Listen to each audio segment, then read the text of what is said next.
as she sat in the passenger seat. Her tears drying, she turned to me and said, "Why can't all guys be like you?" In that moment, I knew this night was about to take an unexpected turn. Hey you, it's Alex Reyes here, your guide to the untold world of passion, seduction, and forbidden connections. On this channel, I dive into stories that you won't hear anywhere else. Stories that ignite curiosity and maybe even teach you a thing or two about the art of seduction. If you're ready for something bold, you're in the right place.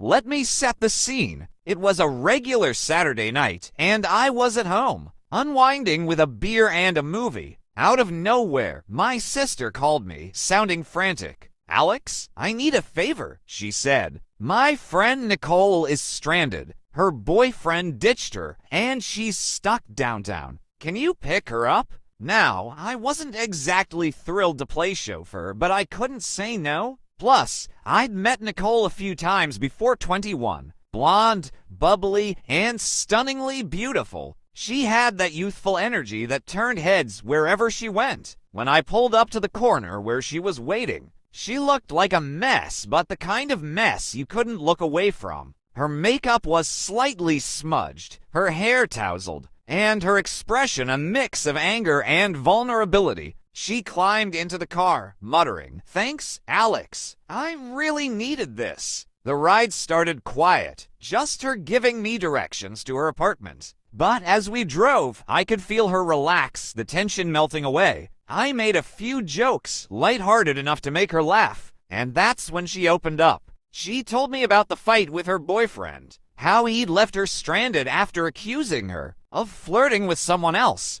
"Can you believe that?" she said, rolling her eyes. "He's the one who can't keep his eyes to himself, and I'm the problem." I didn't say much at first, just listened, but then I turned to her at a red light and said, "Sounds like he's more jealous of what you deserve than what he's giving you." She looked at me, surprised, and for the first time that night, she smiled not just politely, but like she was really seeing me. When we got to her place, she hesitated before getting out of the car. "You want to come in for a drink?" she asked, and that was the start of something neither of us saw coming. We talked for hours that night. She told me about her dreams, her frustrations, and her doubts about love. I kept the energy light, playful, but with just enough depth to make her feel understood. At one point, she leaned in. Her blue eyes locked on mine and said, "You're nothing like the guys I've dated. You're actually real?" I didn't move too fast. Instead, I let the moment build, leaning just close enough to make her heart race. And when the time was right, I kissed her. It wasn't rushed or forced. It was the kind of kiss that makes everything else disappear.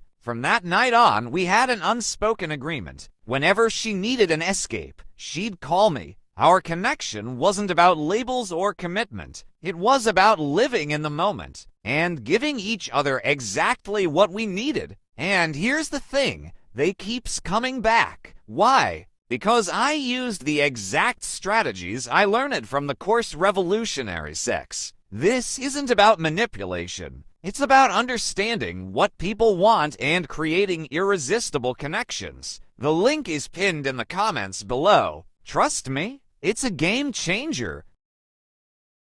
Sometimes the best connections are the ones you don't see coming. If you've ever had a night like this or want to create one, hit that subscribe button and stay tuned. I've got plenty more stories to share. Until next time, keep it bold, keep it daring, and keep it real. This is Alex Reyes, signing off.